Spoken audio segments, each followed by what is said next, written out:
Hey guys, it's Brandon, aka B.Rich Beauty, aka your beauty best friend. It's the start to a new week. Happy Monday, y'all.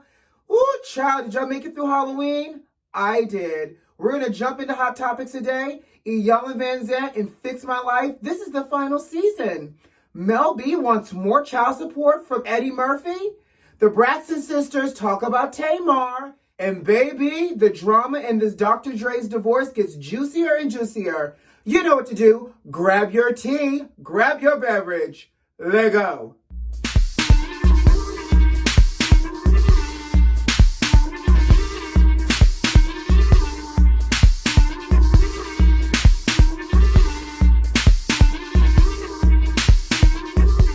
Ooh, beauty besties. Do you guys watch Iyanla Fix My Life? You know, I will tell you, I went through a season where I was in it, honey. Season 1, in it. 2, 3. And I don't know, I think there was just a period where I may or may not have had OWN to be able to log in, that I just kind of missed a season or two. But baby, season 7 of Iyanla Vanzant Fix My Life has premiered on OWN. With this premiere, Iyanla Vanzant, who you know, Miss Beloved, the mother of Not On My Watch, the woman who will have you screaming into the ground, releasing your traumas, Miss Vanzant herself, best-selling author Vanzant, has announced that this will be her final season.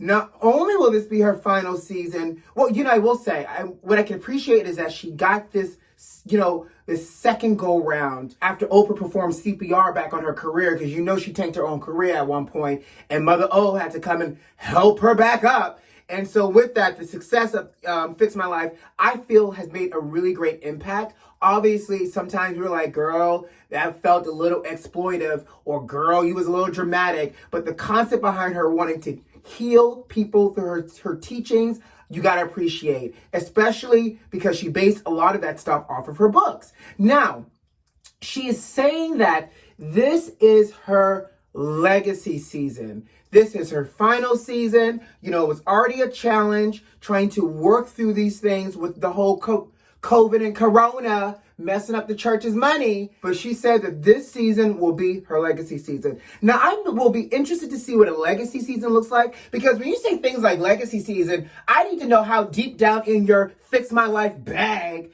are you going to go? Because are you about to reunite Joe and Michael together and have them work through their father-son issues type of legacy?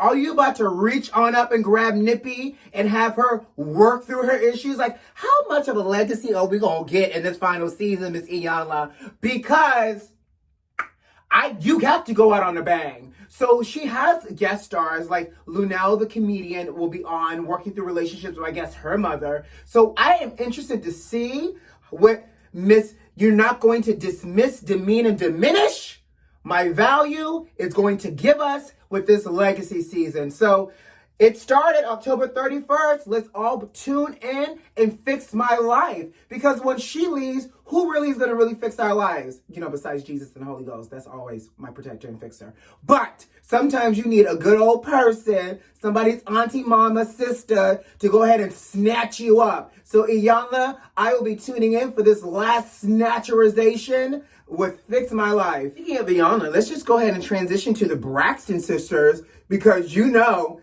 ever since that season finale with Iyanla was on the Braxton family value, it broke down the Braxton dynamic. So, gearing up, so I guess leading up into the season premiere of Braxton Family Values, the sisters are on the circuit doing promo. And so they recently did an interview with Claudia Jordan on her show. In this, Claudia Jordan really kind of she tries to dig a little bit deeper. She wants to talk about Tamar. And, you know, I didn't know that Claudia and Tamar had an issue. But, you know, Claudia said, Tamar and I have squashed our issue. What's going on with Tamar? First of all, is it me? But why does Tracy always have a stank look on her face? Baby, I need Tracy to get it together. Ma'am, it's called an interview. You may not be rocking with your sister right now, but throw on a half-witted smile, child, and sit there. Because really, low-key, there's not much that you are talking about that we want to really tune in for. Like, really, the mouthpiece, what we realized the mouthpieces here was Tawanda and Trina. and Trina with her home, and tomorrow and her accent, which I don't know if that's a Baltimore accent or not, but I just love listening to Trina talk because that accent gets me each and every time. But anyways, so, you know, the sisters went on to say that, you know, they are allowing Tamar to speak her truth and her story, and that they're only reacting because Tamar, you know, went on a whole tweet rampage saying that even though she's no longer an employee of WeTV, they still continue to use her hurt and her trauma for their benefit. And so the sisters, you could tell this, I guess they actually really are having internal conversations.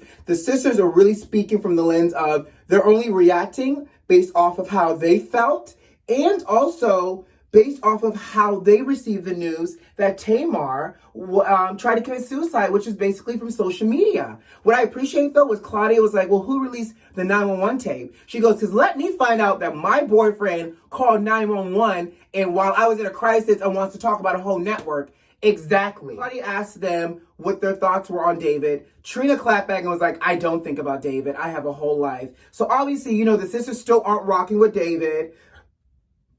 Tamar has unfollowed every single sister, plus Mama Evelyn. So I'm like, is it a social media break? Because it can't be, because you just uploaded something on your IG story, Tay-Tay. So apparently she's not following her siblings right now. This is some drama. As much as Tamar is talking about her not wanting to be a part of drama and WeTV, leave me alone, Tamar is consistently adding to this story and this narrative. And we're all eating it up. And maybe this is all a PR stunt leading up to the actual premiere of Braxton Family Values. But how do you unfollow your mother, though? Like, really? Tay, that's petty, baby. And before I move on, can we just say, I had to insert this picture because obviously this is a picture of all the sisters at Trina's wedding. Toni Braxton, Toni Michelle Braxton, living legend.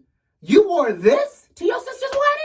Girl, you have a fishnet and thigh-high boots. Like, really, sis? Did you not get the memo that your sister was getting married and you wear an oversized blazer? Toni, really? Come on now. I can't. Ooh, speaking of potential fix my life, darling, Dr. Dre's divorce is getting juicier and juicier. So Nicole, Dr. Dre's wife, who's trying to divorce him, is increasing her level of pettiness by 1,000. She wants to subpoena 3 of Dr. Dre's mistresses. First of all, not 1, not 2, but 3, bitch. Dr. Dre has 3 mistresses.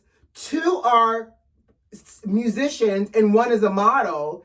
And Nicole is saying that she is hoping to potentially petition them so that way it can help her get her prenup thrown out as it relates to his infidelity. Now, I don't know about you, if y'all know that this country of California is a no-fault divorce state, meaning you can get divorced for any reason or any way the wind really blows. But what I think is hilarious, and we just have to talk about this for a quick hot second, is the fact that she is trying to mess up these 3 mistresses' bag. So much so that these 3 girls have formed a girl group called Dre's Angels with the sole mission to team up with their lawyers to prevent them from being subpoenaed. Sis, they said whatever you got going on over there with your husband, leave us out of it because we are not trying to mess up our bag, our coinage, our situation. Because the moment they try to testify against Dre is the moment that every single one of them light bills, car notes, bodies are about to be repossessed. Because you can't, and I know this sounds crazy, but you can't, girl, they can't side with you. Yes, you the wife. That means you have access to a lot more than they do. Girl, continue to embezzle you some money while you wait for these divorce proceedings and call it a day. But leave the mistresses alone. The side hoes want to be left alone. Who subpoenas mistresses? I'm sorry, I thought I was done, but I'm not done. Who subpoenas them? I have no clue. Oh, Nicole does. She subpoenas mistresses. Okay, I'm done. Can we talk? Y'all know Mel B from Spice Girls. She has a baby with, not even a baby, it's probably a teenager at this point, child. But she has a whole child with Eddie Murphy. Now, Mel B apparently hasn't worked. Checks from the Spice Girls may have got a little dry during this pandemic, and or her show money, because I think she was a judge on America's Got Talent or something like that. One of them panelist show. But child, she is asking the courts to give her more money in child support from Eddie Murphy. Now, I don't know about y'all. For my beauty besties out there, I don't know if y'all know, but I ain't got no children, meaning I ain't got nobody's child support to claim. But the way I thought child support worked was that the money was meant to support the child. Education, food, clothing, shoes,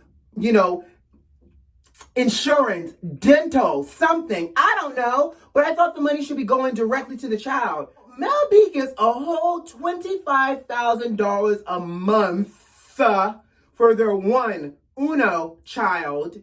And on top of that, Eddie Murphy also pays for the insurance, school-related expenses, and related expenses for this child. So really, she's probably pulling in a lot more than $25,000 on an average month for this one child. I don't know what this child is eating. I don't know what kind of emperor got new clothing she's putting on this child's back for $25,000 a month. But apparently, because she can't work right now, she needs Eddie to now fund more money for the child. And if that's the case, then it's no longer child support. It's a family support. It's a girlfriend support plus child support. But don't cloak it under child support. And girl, if you need money, girl, find you a daddy Warbucks. Like, I just don't understand how, and again, I don't have children, so if I'm misspeaking, y'all let me know.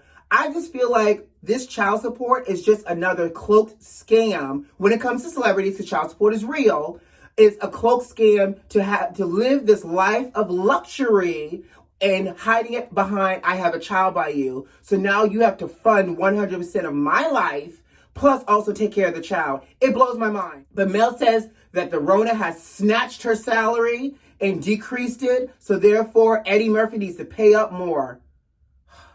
That's why I don't have children. Are you guys itching for a vacation? I don't know about you, but I'm itching for a vacation. Well, for those that are itching for a vacation, you'll be happy to know that the CDC has lifted the no sail ban on cruise lines. So if you want to be sitting on a bed of water floating through the ocean, you may be able to do that really, really soon. So in order for them to comply with the CDC regulations, these cruise lines are having to do test runs with volunteers as passengers to ensure that they have a safe flow to help to reduce the spread of COVID once they resume having passengers on board. So here's the thing. If you really are itching for a vacation, you could be a test dummy. I mean, you could be a volunteer to see how this will work and possibly shape what cruising will look like for anybody else that wants to cruise in the future.